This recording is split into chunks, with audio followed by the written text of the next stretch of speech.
customer service, done right, can be your company's single biggest competitive advantage. Welcome to the Customer Service Revolution.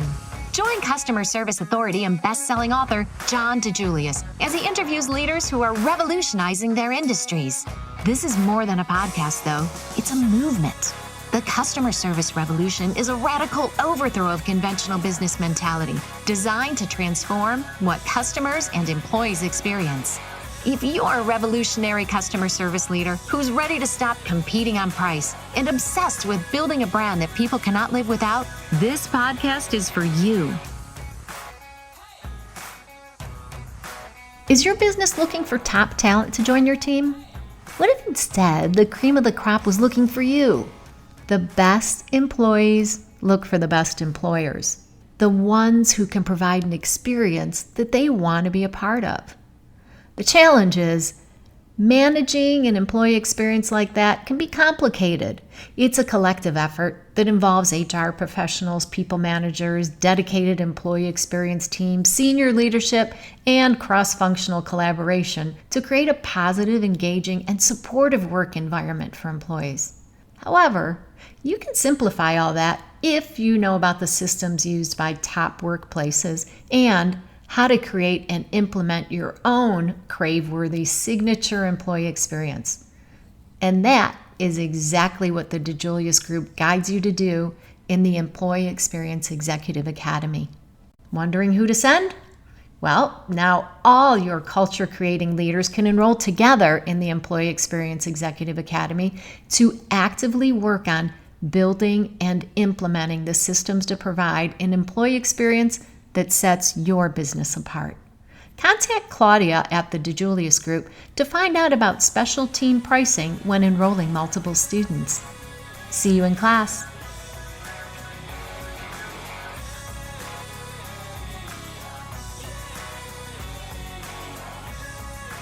But we have some exciting news coming up. Welcome, Dave. Great to see you. Hello, John. Great to see you. Great to be here. Now, Dave, is it correct, if memory serves, that you, after the webinar before Q&A, you might have to boogie to the airport? I might, although I do have looks like I have a 30-minute delay, so I might be able to make it through Q&A. Okay, good. All right, so a lot of you have attended the Customer Service Revolution in the past, which we put on 15 years in Cleveland for 2 days. So we aren't doing it this year, but what we are doing is we're having a live stream workshop, 2 back-to-back Mondays. And it's called Leading the Experience Revolution, where we're going to help you build exceptional journeys for both your customer and employees, the team members. So one of the questions I have was, would you like to create consistency, scale your business, build loyal customer base, and retain your workforce? I'm sure the answer, John, for most would be yes, we would. But here's the reality out there. Unfortunately, this is what we see throughout businesses today. Most are struggling with a lack of standards. We see that all the time in our consulting practice, where organizations want to provide a great experience, want to be focused on the customer, but they just don't have the standards in place. They've never really solidified what those are. The other big issue we see are customer complaints, right? In some organizations, customer complaints can just kind of fall on deaf ears and never get responded to, never get resolved. In other organizations, they might resolve the complaint, but they're not doing a good job of tracking and looking for root causes and trying to put some fixes in to what's causing those complaints. Unengaged employees, that we see that all the time. They just don't have the desire. They're not engaged with the organization or the work, and that gets felt by the client, whoever your customer is. And then implementation that sticks. Something we do on the consulting side of our business is help create, but then also make sure that it becomes part of your culture, that you're talking about it on a regular basis and it sticks. And the last one that organizations we see are struggling with are finding great employees, right? Especially coming out of the pandemic about 4 years ago, there were shortages, and a lot of times it was get whoever we can in here, and organizations are still dealing with the results from that. So that's the reality out there. So Here's the thing. You can keep with those struggles. You can keep doing what you're doing, or you can join us and learn how to create your signature experience through journey mapping. And as John mentioned, we'll have 2 sessions, 2 separate Mondays. One is going to be focused on your external customer, your customer experience, and then the other one's going to be focused on your internal customer or your employee experience. And so we'll dig deep into both of those. And so here's the thing, and it ties in really nicely to the sales component that we're talking about on today's webinar. The reality is, even if you have a better product than your competitors, if your service is lacking, people aren't going to stick with you. They're willing to pay more if the service is there. So if your service is lacking, consumers will actually go to an organization that has a reputation for better service. And Dave, when And you say also, service, I think we mean experience, right? correct. Yes, the customer service they're providing, they're focused on the customer experience. And the other thing that rings true is companies with highly engaged employees have more sales because those team members are more engaged, salespeople and non-salespeople. Sometimes it's back of house folks, but if they're more engaged, they're more likely to go above and beyond for your customer and provide better service and advocate for that customer. So overall, they're going to do a better job. Yeah, and what I like to add here is if your clients, potential clients, can't find the experience better somewhere else, then what they're going to look for is the cheapest, right? And we Yeah. definitely don't want to live there. So Monday, October 28th is day one, and the price includes both days. And this is not like a webinar like this where we're doing the majority of the talking. This is hands-on for 3 hours. You're going to be working. So your one price gets you up to 5 people from your team, leaders, and we're gonna show you some great examples. So like day one, October 28th, we're gonna be working on you creating your signature customer experience, and journey mapping your touch points of your customer, patient, tenant, client, whatever you may call them, and we're viewing it from their vantage point, reducing consistencies, remove employee, department, and location roulette. And one thing none of us can use as a crutch is, well, that person's newer, right? Well, the experience shouldn't suffer. Okay. And that's what's so important about this. How to deliver outstanding results with average employees. And what that's meant is we don't want to, when we do this for our clients, we don't want to create so many things and so many, hard things that changes, who you hire, and that you need employees with PhDs and superhumans. It's got to be done with the average employees, and you can change the experience you have with the existing employees you have. Okay. And this is really helps. Anticipate and avoid service defects at each stage of your interactions, and seek and capitalize on opportunities to go above and beyond, teaching those employees what the low-hanging fruit is. And finally, create and train non-negotiable standards. That's really where your signature experience comes in, that anyone your customer comes in contact with, they're going to do this. And I know a lot of people on here, maybe existing or past clients, who we've helped you do this. That's great. You have advantage. So if it's more than 8-12 months old, your customer experience cycle, your journey map, it's changing, it's updating, especially with technology and AI, which we're going to address. You want to bring that and work with your team and always be evolving. Day two is the following Monday, November 4th, from 12 to 3 p.m. Eastern Standard Time. And that's where we're going to be focused on creating the employee experience, the team member experience, and their different parts, from the recruiting pre-hire stage to onboarding to, ongoing. 91 days to hopefully 30 years, whatever that may look like. So we want to create a culture moat that prevents, people from getting recruited away, our rock stars. Retain, engage our talented employees long term, and when it's not just dependent on the pay, right? Give employees something to brag about.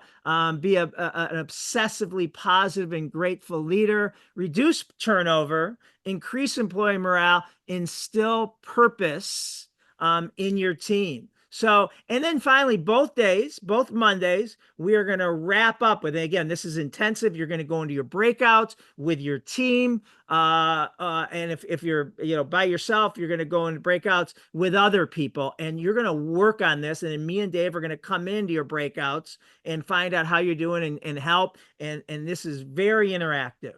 So then we're going to recap at the end and really provide you with the resources so you can implement this, with real life examples, the tools, digital workbooks, and then the real-time coaching during the event. And here are your instructors, these two handsome gentlemen on your screen. And the reason we have the picture of the book up there, The Employee Experience Revolution, which came out in June and was the #1 new release and the #1 Amazon bestseller, is because a lot of that, especially that second session, comes directly from that book that we've been focused on for a few years now, and learned so many great things that organizations are struggling with that we're able to help with that focus of the journey mapping of the internal experience. So a lot of the information comes from that book. John and I will be your host for those 2 sessions. And here's what's included. Just a quick overview of what's included with the 2 days. So full access on October 28th, which is the customer experience journey map. Full access on November 4th, which is the employee experience journey map. And I wanted to point out too, I think, John, you mentioned this, but your price includes some other team members, and it doesn't have to be the same team members for both, right? You can have a couple of people that are more focused on your external experience be on the October 28th, and then maybe some folks that are more HR join for the November 4th. And as John already mentioned, there's digital workbooks for each one that you'll be able to download and utilize. So that's what's included, as well as a replay of both workshops after the event for up to 4 weeks. You'll have that access, and then support. If you're a client of the DiJulius Group, we're always here for you, but we also will have specific Q&A sessions post-event to make sure that you have all the information that you need and you're working on implementation of the things that you want to focus on. So your investment is $249 for up to 5 people. That includes both workshops. And here's all the information you need. You can register using this barcode or email Lindsay at the DiJuliusGroup.com. And the website and phone number are there. So we are ready to get rolling. If you have any questions, if we went too fast, you'll get the slides on that, but I really want to get to this, Dave. Selling as an experience. So, everyone's selling. Yeah, you probably have a sales team, but everyone is selling, but not just selling, but making it an experience. So, Dave? Yeah, so here's the formula, and I love this formula. And one thing I want to point out, at the DiJulius Group on the consulting side of our business, we are not necessarily sales focused, right? We're not sales trainers. But the interesting thing is we get hired by sales organizations all of the time because they know if they're focusing on the experience they are delivering, that sales will come. And so that's a big piece of what we'll be talking about today. And a lot of what we're talking about has evolved in some of those relationships we've had with some sales-focused organizations that hire us to come in and really help them streamline their efforts. But here's the formula, and I love this formula. Expertise plus rapport equals high sales. Expertise plus rapport equals high sales. And here's the reality. Sales has never been more difficult, especially in today's crowded market. I just think, I look at my inbox and I see how many emails I get over and over and over that are just cold calls, basically trying to grab my attention. So it's a crowded market, and it's hard to make your product or service stand out over another. So great companies have to train its sales teams to really differentiate within that first few moments, that initial contact, whether it's a phone call or even in an email or a text, however you're reaching to your potential buyers. And so they need to really make an impact in those first few moments, but then also throughout the entire sales process. They need to stand out. Everyone's in sales, right? Everyone's a salesperson, whether you're actually titled as a salesperson or account executive, chief revenue officer, a consultant like me, accountant, lawyer, entrepreneur, really any professional field, there's a sales aspect to what you do. And this formula is designed to help you stand out from the rest. And so let's kind of dive into what each one of these stands for. So expertise, obviously, you have to know more about your product, your services that you are selling than anyone else. You are there to educate your buyer. Your objective is to demonstrate your expertise and make sure that the buyer leaves thinking, wow, I never met someone who knows more about this particular service, item, whatever it is, and its benefits and its drawbacks, right? That's where you go into the mode where you are really advocating for that person. And then building rapport. This one is so important because in our transactional world today, it's really easy to just kind of go through and ask the questions, do your needs analysis or whatever your current methodology is right now, and not focus on building rapport. And that's such a missed opportunity if you are doing that, because what building rapport really is, it's focusing on making a genuine connection with that prospect and determining their interests, right? And you want to help them get what they need, not just make the sale, right? You don't want to just get the sale at the end of the day if you're not the best match, right? So you want to make sure that you are delivering for this prospect and you're able to deliver for them in the future. And this old adage is true today, hasn't changed. Customers buy from people they like, right? So being a likable person, building that rapport, learning about that potential customer personally and professionally, so that you are giving them everything they need and showing that you truly care about them and you care about their company's success, not just making the sale. So that's the selling experience, and the key is demonstrating your expertise while building a rapport simultaneously at every interaction of the sales process. On the initial call, the discovery phase, during the proposal, in each follow-up stage, closing the sale and post-sale. That's important. When this is consistently done, you have created a selling experience that will be hard for anyone else to beat. And even better, you will not have to be the lowest bidder. The professionals who provide a true selling experience often wins the sale with the highest priced proposal. So, let's get into it. A salesperson's superpower. Any successful professional needs when dealing with existing and potential customers is empathy. As a salesperson's empathy increases, their level of listening increases. And when professionals understand the buyer's plight, they attempt to intuitively assess the meaning of the buyer's message by placing themselves in the customer's place throughout the interaction. So listen, if you've dealt with us, we talk about a day in the life of a customer. Well, we got to understand as salespeople, the day in the life of a buyer, right? And this buyer has a boss who has tasked them with finding a solution to their problem, their needs within the budget they were given. The buyer may likely lack the expertise of the product or service that they're sourcing.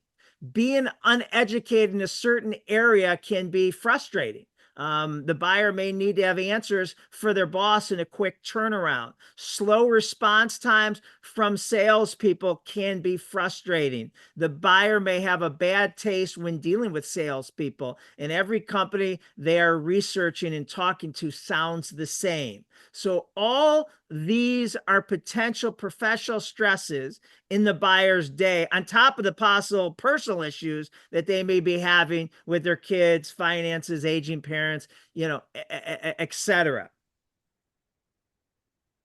So how do you establish trust and credibility immediately? Right? That's a really important factor to what we're talking about here. How can you establish that right off the bat in that initial conversation? Because those are so crucial. The best way to stand out from every competitor who appears to offer the same that you offer is to not be overambitious about closing the sale. That might sound a little counterintuitive, but you don't want to be that pesky person just trying to get the signature on the bottom line. You want to focus on doing what's best for that prospect, making sure that you are a good match. So we say, be cautious. Let's ensure that we are the right company that you're looking for. It's kind of an interview going both ways, right? Are we the right match for you? Or are you the right match for us? And don't assume the buyer knows what they are looking for. You really have to educate throughout that sales process. And then demonstrate that your company has the certain criteria for doing business, right? That you're the right company to work with because you know that you will both be able to work well together. So when we continue to talk about how to establish trust and credibility, this one's interesting, John. This is one that I know that we do at the DiJulius group all the time. We will only take you on as a client if we both agree that the value you will receive from our consulting agreement is far greater than the fees you pay us. Is that acceptable? Right? That's one that sometimes stops people in their tracks, right? Yeah. I mean, they're shocked that, we say that and we mean it. But a great salesperson understands that both parties must win, and this agreement drives us. This agreement, not the actual contract agreement, but what we're stating here drives us to examine every potential source of value, identifying the pain points and opportunities that all clients possess. Additionally, it clarifies that the client's ultimate goals, what the ultimate goals and desired future state. So, I don't think they're hearing that from, anyone else or the, the other majority of the other salespeople. Right. Probably not. And then how do you establish your expertise? What do you do to make sure that you are establishing yourself as an expert, right? So the discovery phase of any sales process is typically an initial call. It's where the buyer tells the salesperson what their company is looking for. The biggest mistake at this stage that salespeople make at this stage and at the proposal stage too is when the salesperson immediately starts to sell how great their company is or how they're such a perfect match. And they really haven't done their due diligence yet. It's kind of that old adage you may have heard before in sales when the person kind of just shows up and throws up. They just start throwing out all their knowledge, all their information, and just hoping that something sticks, right? But that's not how to establish you as an expert.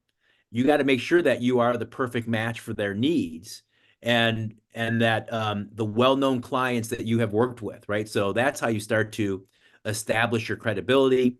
This is where you shouldn't be what the salesperson leads with, right? You shouldn't necessarily go here first. You need to find out about them. What gaps can you fill? What can you provide them? And also assume that buyer is speaking with 3 to 6 other companies, right? You have to make that assumption. You have to make that you're going up against others that may be really great organizations. Sometimes you know who they are, sometimes you don't, right? But if you're focused on the fact that the buyer is speaking to others, you can probably guarantee that they've heard almost the exact same thing, right? So following that old standard formula of showing up and throwing up and just throwing out your information, others are doing that as well. So you're not standing out. So making sure that you are finding about them, you're able to match up what your company's skills are and what you're going to provide for them. So you know that it is a good match and is going to be a win-win.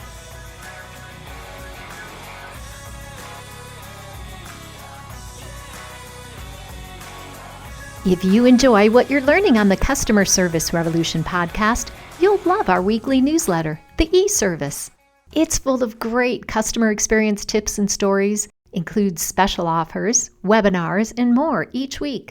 To sign up, head to tdg.click/eService. That's tdg.click/eService, ESERVICE. Enter your preferred email address, and you can look forward to great advice from John in your inbox every Wednesday.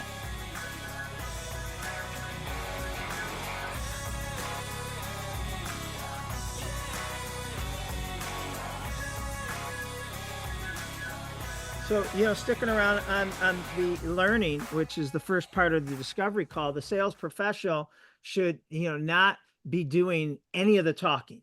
They should be focused on asking many great questions. Great questions demonstrate your knowledge and expertise that the buyer probably hasn't been asked for. So, examples of that is, where and how are you losing money, by not taking initiative and action?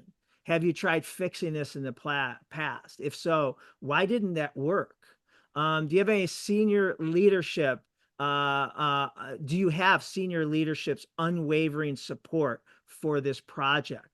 Who are the key decision makers for this project? A lot of times it's not the buyer, right? The buyer is just going out there and collecting proposals and quotes, if you will. Who will be the project lead if it's a B2B complex sales? What are the key performance indicators that will measure this product's success? And in 12 to 18 months from now, what would have to happen for this to absolutely be the best investment your company has ever made? This question is powerful because it encourages the client to envision their ideal future states. So one of my favorite quotes along this line is, a sale happens when you're immersed in helping to serve your customer. Don't focus on the sale, focus on providing expertise, being a resource, and building a genuine rapport. The sale will come. So, part two, the educating, that's the second part of the discovery, when the salesperson can demonstrate their expertise. This may not all be on the initial call. A lot of times that buyer will have to go and find out answers to your questions. But one of my favorite books on this topic is The Challenger Sale. Taking Control of the Customer's Conversation by Matthew Dixon and Brent Adamson. You can look up our podcast. I've interviewed Matthew on his book, The Challenger Sale. The author's premise is that the best salespeople don't just find out what a customer needs are, they challenge them. They challenge their assumption. They're willing to educate them on what the buyer may be missing in their quest to solve the problem. The other salespeople the buyer speaks to will say, yes, we do that. We can do that. Right? But providing no new information and no pushback on the potential gap the customer thinks they need and what they truly need. John, you're on a roll with part two, education. I'm going to throw it right back to you, but I did want to bust in and share this quote because I love this quote too. Again, kind of counterintuitive when it comes to sales and maybe some rookie salespeople out there, but something to keep in mind. You earn business by being generous with your knowledge and resources without asking for anything in return. But if you think about it, that's such a great way to build rapport, to build trust, to earn that trust, right? As opposed to just looking for dollars and cents at every phone call or every aspect, or always trying to close the sale, when in actuality, what you're really trying to do is build a relationship. Yeah, I mean, I think of anything, right? Whether we're helping, a bank, whatever the business is, we want to be an anti-bank. We don't want to be like every bank, right? And in this case, we want to be an anti-salesperson and say, look, listen, Dave, buyer Dave, the number one thing is I want you to get what you need, and that might not be us. But here's some questions that you should be asking anyone you come in contact with, and just being that resource. So the best sales professionals stand out and win the client's business when they know their customer's world better than they know it themselves. Teaching them what they don't know but should. The best sales reps win the battle not by discovering what the customer already knows they need, but by teaching them a new way of thinking, prompting the buyer to think, I never thought of it that way before. The potential buyer learns so much on the discovery call. This is my favorite part. Learns so much on the discovery call with that salesperson that they would have been willing to pay for that conversation, right? Because they're so much more educated than they were. So the goal is to take the customer on a roller coaster ride, leading first to a rather dark place before showing them the light at the end of the tunnel. And of course, that light is your solution, right? But you want to make sure the customer feels, almost sick to their stomach with all the money they're wasting, or revenue they're missing, or risk they're unknowingly exposed to by continuing to operate the way they are. A great sales professional catches the customer off guard with an unexpected viewpoint, right? To surprise them, make them curious, and get them to wanting to hear more. If your customer's first reaction to your insight is enthusiastic agreement, then you haven't really taught them anything. That's what everyone else is saying. Listen, I need a hammer and nails. Oh, we sell a hammer and nails. Ah, great. Yeah, right. We don't want just to go like that, because they're going to call 6 other hardware stores that sell hammer and nails. And I know I'm simplifying especially the B2B complex sales with that example, but that's a dangerous place to be. Sure, it always feels great when your customer says, I agree. But remember, the real value of the interaction isn't what you sell, it's the insight you provide as part of the sales interaction itself. So a great example of educating a buyer on something they may not know, but should, sounds like we've worked with several companies like yours, and we have found that the 3 challenges they come across again and again as by far the most troubling is this what, and you explain what those 3 are and say, is this what you're seeing too? Or would you add something else to it? So that really helps them understand your knowledge and light bulbs going off and the insights that you just taught them. Yeah, and educate versus selling is so important. I think it's missed by so many organizations. But the reality is the best brands teach their employees to educate customers rather than sell to them. And again, it sounds a little counterintuitive, but it works. Sometimes when it's truly in their best interest, that may mean talking a potential buyer out of making a big purchase, knowing that it's not going to go well, or you're not the right organization, it's not the right fit. That's tough for some salespeople to do, but those are the types of decisions that can definitely pay off down the road. It sounds crazy, but I can tell you every time that we've done that with the client, they have made changes and said, okay, well, we'll do this. We understand. We'll add this. We'll do this.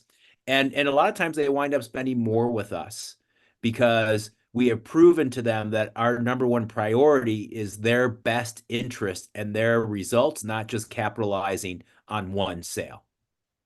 So just to make that clear, what we mean here when we educate versus sell is talking them out of something. Like, that's not in your best interest, and they're shocked. Or we actually tell them, that here's a less expensive alternative. What you're asking for isn't what you need, and that's where they're shocked, and the lifetime value of that client becomes greater because they trust us so much more. For sure. Next slide, we're talking about building rapport. That's such an important piece of selling. And obviously, natural born salespeople, there are some of them out there that they probably do this, and you see them at parties and they're just working the room and they know everybody. But this is a learnable skill. Others can learn this as well. And that's where Ford comes into play. If you've been around the DiJulius group for a while, you know what Ford is. Some of you might be newer and not, but it's such an important focus for sales as well. So Ford is an acronym for us that stands for family, occupation, recreation, and dreams. And why we focus on this type of information is because that's the information that to we as humans is the most important information, the most important things to us, right? Obviously our family. If you meet someone for the first time at a cookout or a party, what's the first or second thing you ask? What do you do, right? It's how we identify ourselves, how we spend our recreational time, how we spend our discretionary income is really important to us. And then our dreams, our aspirations that we're trying to pay to get our kids through the school of their dreams, whatever that is that you have. So that's the type of information that if we're able to get that information, and we do so by listening, right? By being an active listener, participating in the conversation. It's not just asking these questions point blank. It's having a conversation. It's learning about that prospect or that client, and then using that information to build better rapport, learning about them, finding similarities, using that to build rapport, whether it's in that one-time phone call. We talked about how important it is to make that impact and be different right off the bat, or over time, right? It's putting this information into your CRM and making sure that you're going back and using it as you're building that relationship over time. So focusing on forward is so important. And I would make the argument that it's even more important than in sales than anywhere else, because of what we talked about already, that natural tendency for a salesperson to kind of show up and just start throwing all that information out, as opposed to learning about the person that's sitting across from them or is on the phone with them. And focusing on forward is such a great way to do that. So, one of my favorite best practices, a lot of our clients use this, they have a forward pad. I think Victor from KeyBank is on this, and I'm pretty sure they introduced something similar, a pad. And what it is, my forward pad is just something that I'll look at in the morning and the start of the day, and I'll look and say, I have 4 Zoom calls, and then some are existing clients and some may be a potential client, and so I'll just look at it and do some research that takes less than 2 minutes, but we'll go into our CRM system and just make sure I'm prepped or reminded of anything our existing clients, they're forward, right? If it's someone I've never met before or I'm having a first interaction, then I'll do some obviously they're probably not in our CRM system unless Claudia or Lindsay or someone else is collected on the initial inquiry. But that's where I'll just run to LinkedIn really quick to see what they're alumni of, who we have mutual friends, so we can make that connection. And then I just listen, right? And you don't have to ask, like Dave said, it's not like, are you married? Do you have kids? Things come up. You might hear a dog barking. You might hear, a baby crying. You might hear, that they just got back from their anniversary trip. And so I'm just collecting that. And then, this part I love, there's a gift in every conversation. Besides the business follow-up of what we're promising to send, this is what I love, is if they're going on vacation next week to an area, a city, a country that they've never been to. I will send them a link to the best restaurants, or if I know that they're runners, best trails, best things. And a lot of times, it takes 30 seconds, but a lot of times they'll forget that we even had that conversation, that came up in it. So I always say, there's a gift in every conversation besides the call to action. So here's the formula. Expertise plus rapport equals high sales. And it's really, really important that your sales team knows they are part of your customer experience for your organization. They are as much a part of the customer experience as any other, your customer service team, anywhere else in your organization. So you have to review every stage of your sales cycle to see how you can help create a selling experience with this formula. Where can you plug this in? Where can you build better rapport? Where can this be more of a focus? All right. We are going to throw it back to Lindsay to facilitate questions and answers. All right.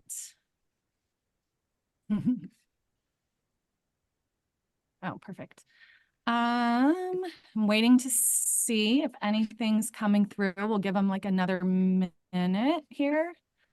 Any ahas, anything that you're already doing, and maybe it's a best practice that you want to add to, or difficulty that maybe some of our examples doesn't apply to your business model.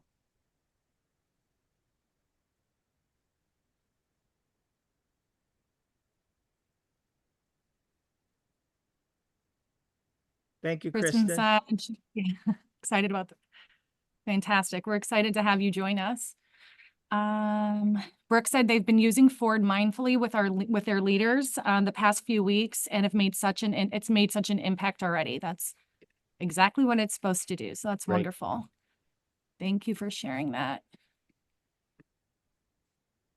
Oh, here we go. Let's see. Here's first question from Ashley. What is the best way to build rapport in a phone call that typically lasts a couple minutes, 5 to 7 minutes? I'm going to start, but I want Dave to really take this because Dave has managed call centers and contact centers. But what I'm going to say is, our first business, John Roberts Spa, I always say, I don't want, if you're calling to book an appointment and that's, typically, 6 minutes or less, hopefully, if we do it efficiently and well, I don't want my guest care to be forwarding you, right? And that's like a stalker checklist, right? But that's where it comes into, a lot of times clients, guests, customers overshare when you're talking. But Dave, go ahead. You're the guru on this.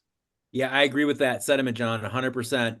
And it's really just that reminder that we are there for that customer. So especially if it's in a sales role and you only have a little bit of time, I would make sure that you're meeting their needs and you're finding out what their needs are. You're learning as much about them so that you can help them with your service or your product, because you may not have that opportunity again.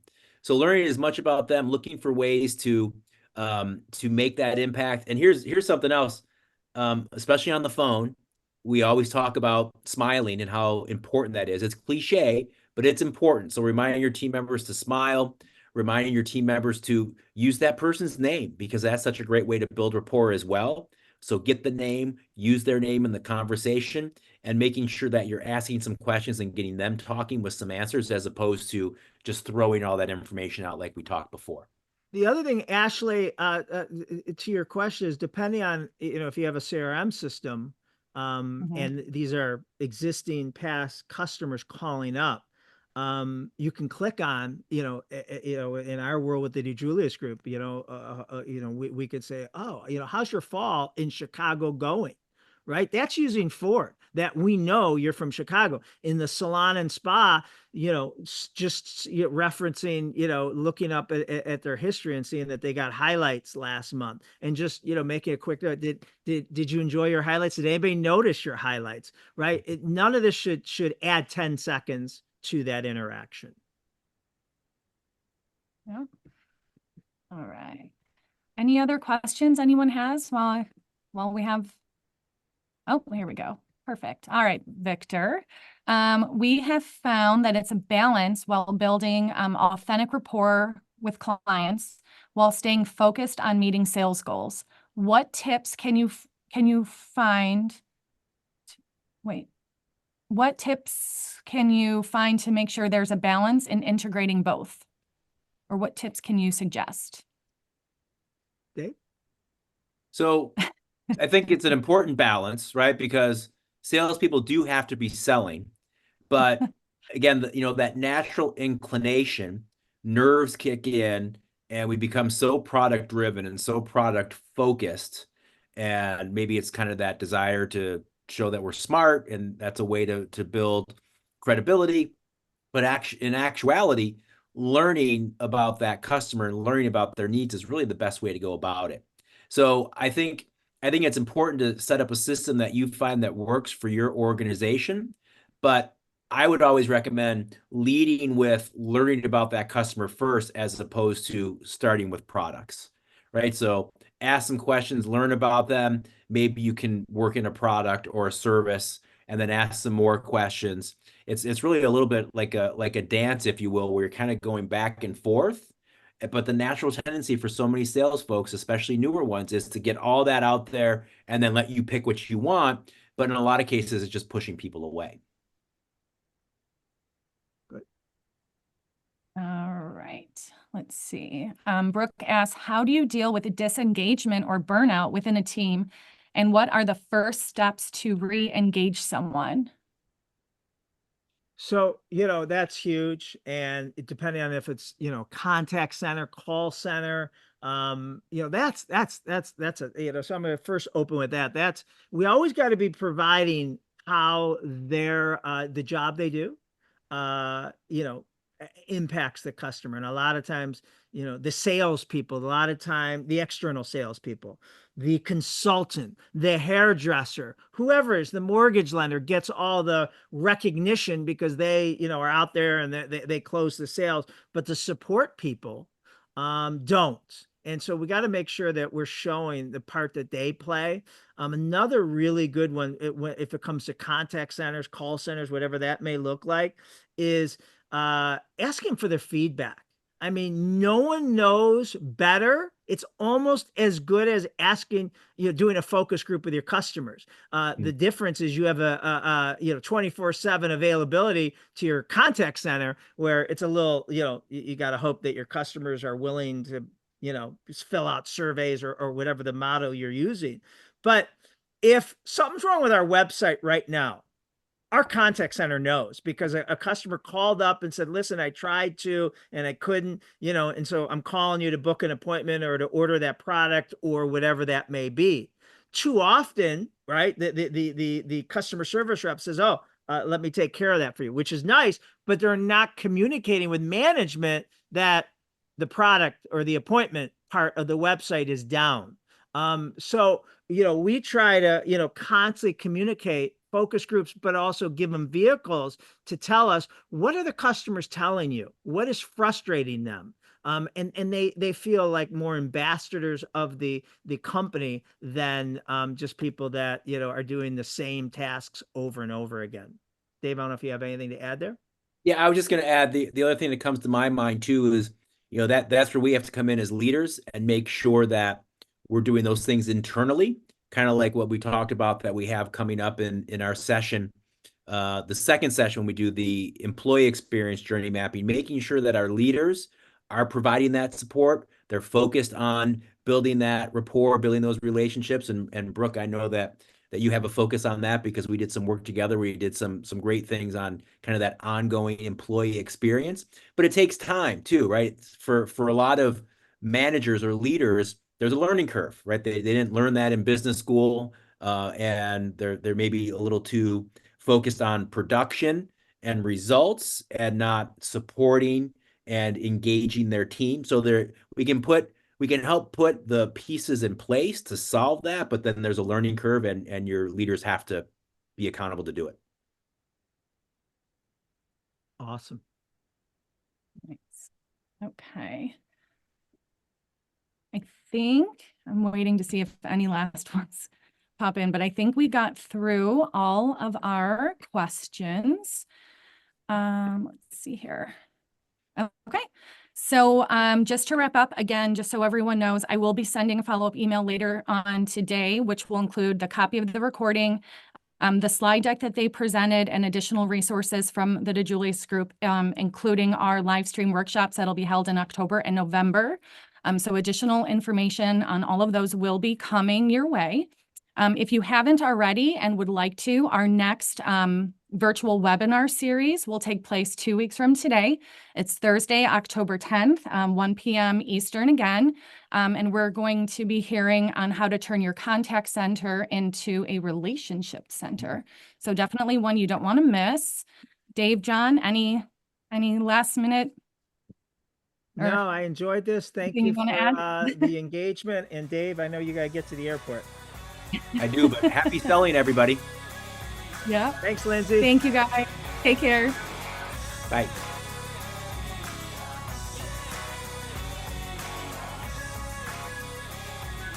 We love to read your reviews. Please be sure to share your comments and let us know what you're enjoying most on the podcast. And to hear more episodes, be sure to subscribe now on iTunes, Spotify, or your favorite podcast app. Thanks for listening and being part of the customer service revolution.